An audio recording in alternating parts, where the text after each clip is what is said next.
Hi there, my name is Andrew Brown, and welcome to Peptide Bond Formation and Hydrolysis. This video will be on the short side. We'll just introduce the peptide, identify its defining characteristics, and then take a look at the reactions whereby the bonds joining individual amino acids are formed and broken. After watching this video, you should be able to answer questions like this one, which asks you to name the most rigid bond in a given polypeptide. As this is the video on making and breaking peptide bonds, we should first define peptides. A peptide is essentially a chain of amino acids which are sometimes known as residues. Each residue looks essentially the same, being differentiated by their side chains, represented here by the letter R. When two amino acids combine, they form a dipeptide.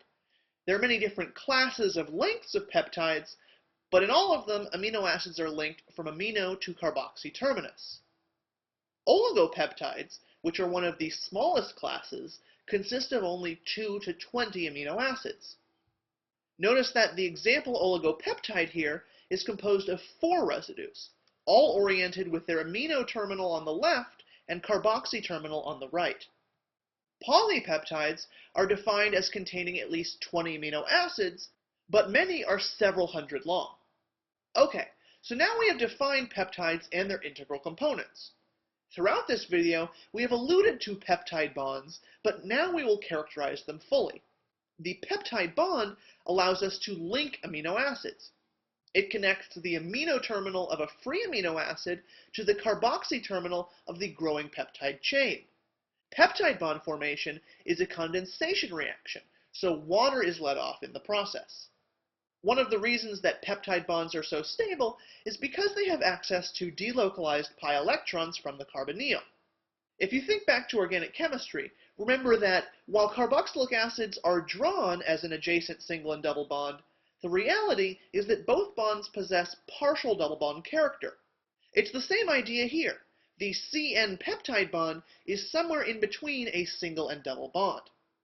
As a result, rotation about the peptide bond, and thus the entire CN amide backbone, is limited.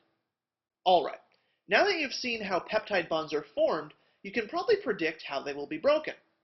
First of all, you will need a hydrolytic enzyme. This is usually in the context of food digestion in animals, where a variety of enzymes are available. In the reaction pictured here, notice that a molecule of water is also required to hydrolyze the peptide bond. This should be familiar. Remember, the condensation reaction that resulted in peptide bond formation produced water, therefore it makes sense that the reverse process would require water. And with that, we have completed the material this video will review. Now, apply what you've learned on a practice question. This question is asking you to pick out the bond within a polypeptide that would be the most rigid. The answer should be C. Out of the answer choices listed, the peptide bond, referred to in C, is the only bond that we know for a fact will have partial double bond character and would therefore be more rigid than a standard single bond. Okay, before we finish, let's briefly review what was covered in this video. We started by defining the peptide, which is composed of at least 2 amino acids with a bond joining the amino terminus of one to the carboxy terminus of the other. When just 2 amino acids are involved, the result is a dipeptide, the 2 residues of which are joined by a peptide bond.